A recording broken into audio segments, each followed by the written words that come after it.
वो हुआ यूँ था ना, मेरी उस वीडियो में आधी बात आपको सुनाई दी होगी और आधी मिल जाएगी। हुआ यूँ था कि कोविड के टाइम पे मेरे हस्बैंड को ना इसी टाइम पे कोविड हो गया था, कोरोना हो गया था।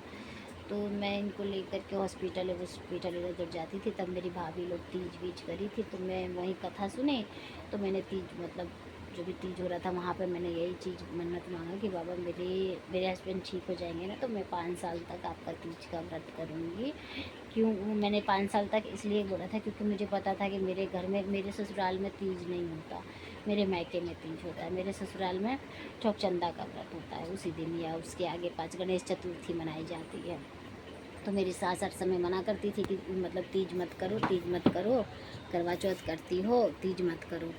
तो इसलिए मना करती थी ना, तो क्योंकि उनको ये पता था कि इसको मैं तो दूंगी ही, अथी चौक चंदा तो इसको करना ही पड़ेगा।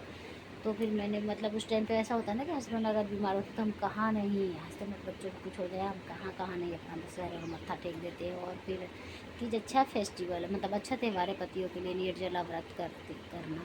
तो मैंने वहीं पे कथा सुनते हुए बोला था बाबा को, बाबा मेरे हस्बैंड ठीक हो जाएंगे ना, सांस वाँस लेने में भी प्रॉब्लम हो रही थी।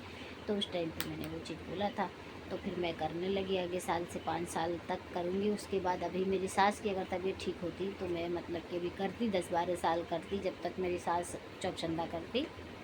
लेकिन उनकी तबीयत ठीक नहीं है, तो कैसे भी बाबा 2 साल 3 साल खींचते, तो फिर मैं उनसे अपना ये घर का व्रत जो चौक-चंदा होता है वो मैं अपना ले लूँगी।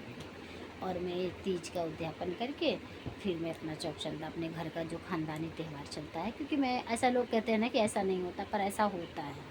ऐसा होता है, आप कोई भी व्रत अगर कर रहे हो, आपकी कोई मन्नत है, आपने कोई व्रत उठा लिया है, तो आप हर व्रत का उद्यापन कर सकते हो। उद्यापन करके और आप अपने ख़ानदान का जो भी ख़ानदानी व्रत जो कहते हैं वो आप कर सकते हो। मैंने पंडित जी से भी पूछा था, तो पंडित जी बोले थे कि आप ऐसा तो नहीं कर रहे कि आप तीज उद्यापन कर रहे हैं हमेशा, मतलब कि ऐसा तो नहीं है नहीं कर रहे, आप अपना तीज का 5 साल करके उद्यापन कर दीजिए।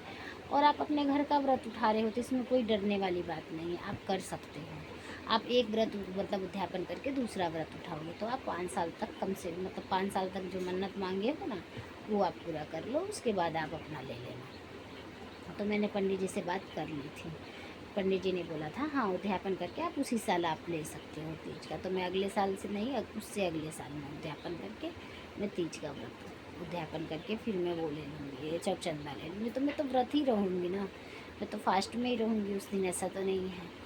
और बाबा मेरे मतलब मेरे पूरे परिवार को, मतलब मेरे पूरे पर मेरे हस्बैंड, मेरे बच्चे, मेरी सास, मेरे मतलब मायके ससुराल जो भी जेंट्स हैं फीमेल है, सब सही से रहे। जो भी मैं कहती बाबा इनकी सारी संकटें मेरे पे लग जाए, मैं झेल लूँगी। क्योंकि एक औरत के लिए उसके हस्बैंड और उसके बच्चे सबसे पहले मायने रखते हैं, हर लेडीज़ के लिए। वो नहीं, वो अपने सामने अपने हस्बैंड अपने बच्चों को कुछ होते हुए नहीं देख सकती।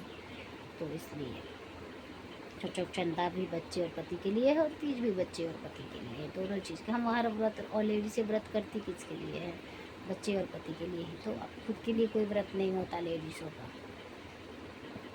हर हर महादेव।